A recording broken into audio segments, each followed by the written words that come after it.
Welcome. Today is about dysphasia and the second day, full day in ICU. That day began quietly for me in our trailer. I made coffee and set Parker's cup beside mine out of a habit, yet it remained empty. I sat there watching out the window. The sun was coming up.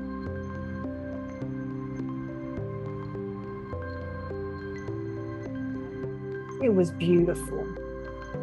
Outside, the animals began to stir.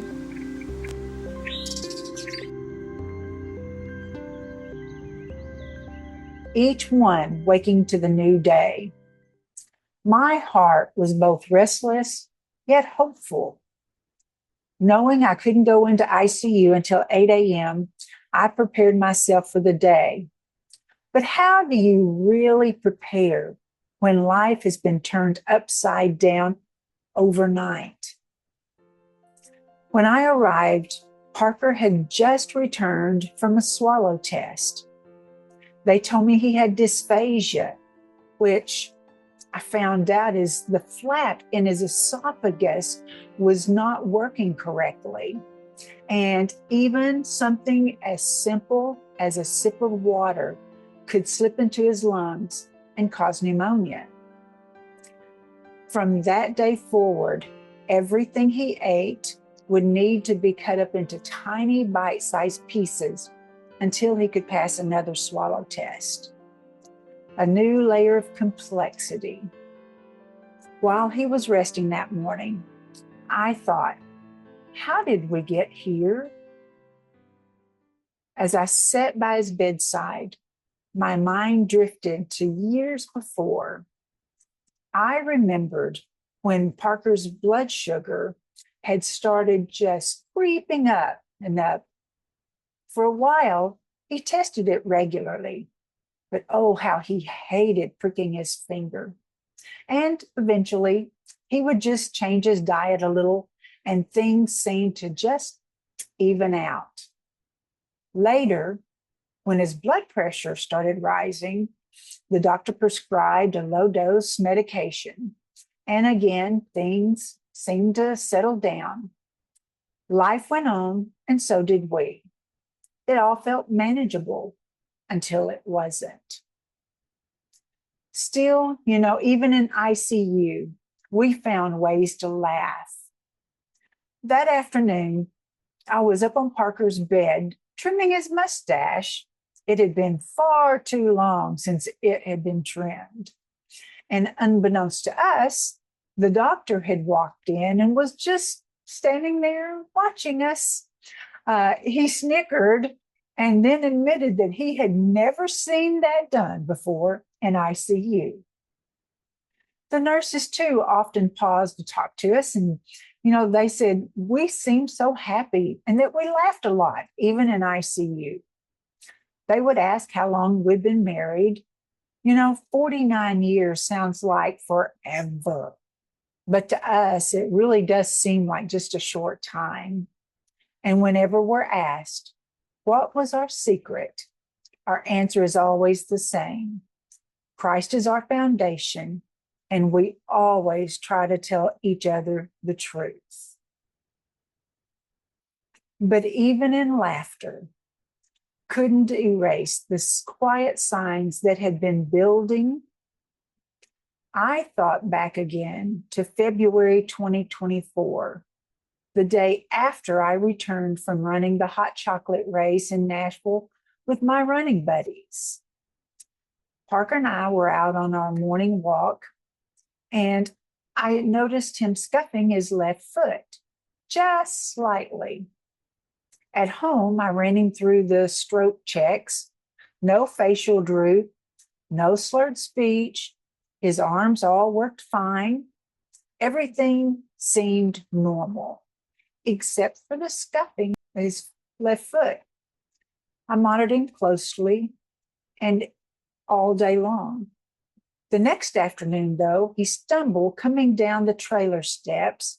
He tripped over the walkway pavers and fell into a tree, hitting his upper left chest. The soreness in his left arm turned out to be nerve damage from the fall, not a stroke. Later, we called our doctor, who ordered some blood tests, which showed, again, high sugar and high blood pressure, but no stroke was diagnosed. With medication and his daily exercise, Parker worked his way back to health. And by that summer, he was down to just one baby aspirin a day. Walking, he was even doing push-ups and some curls. We thought he was doing so well. And now he's on insulin, statins for cholesterol that had jumped 60 points too high, and multiple blood pressure medications. Life had shifted in a moment, and every detail now mattered. Each new challenge reminded me how fragile life can be. Even now, doctors can't tell us the exact cause of his stroke. Was it high blood sugar? Was it blood pressure? Stress? They don't know. That afternoon, Parker's blood pressure and his glucose levels finally leveled off in ICU, and he was deemed strong enough to leave and to move up to the 5th floor of Baptist Hospital. That felt like a small miracle and a victory. The 5th floor offered unexpected blessings, like a padded bench that turned into a bed for me at night. The nurses brought me sheets, blankets, and a pillow. It wasn't fancy, but it was perfect. In the quiet hours, Parker would stir and call out for me, and I was there to answer, to help, and to reassure him. You know, sometimes love is simply being there in the smallest ways. No grand gestures, just being there. And now, looking back, it's easy to see the signs had been building up. But at the time, we were busy. They just didn't feel threatening. Blood sugar, blood pressure, stress from work and life. We never dreamed it would lead us to here.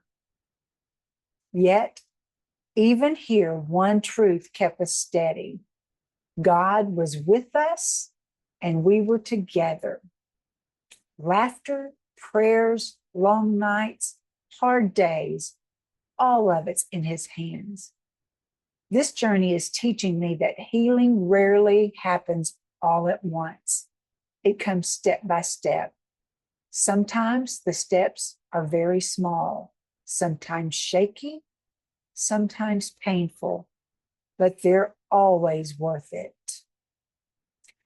Maybe you're walking through your own ICU season right now.